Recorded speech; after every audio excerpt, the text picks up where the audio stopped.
I pieced it together in the early morning, sometime around 7 o'clock a.m. on the 15th of January.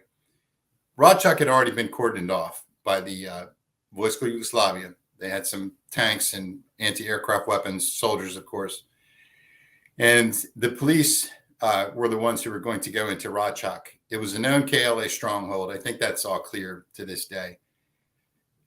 They encountered resistance on the way in. The KLAs admitted that I think their estimate was 8 of their soldiers were killed, of their fighters, throughout the day. And the battle did last throughout the day.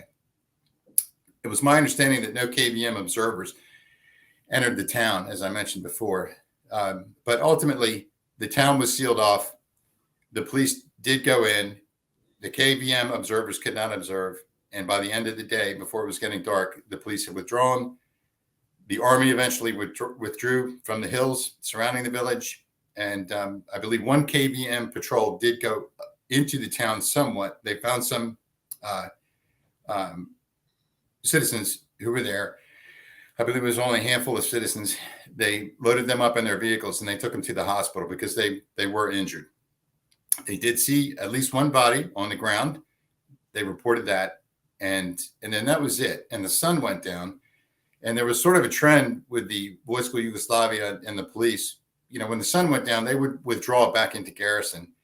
And they would leave just a few patrols to hold the ground around, you know, that sort of thing, just to stay there.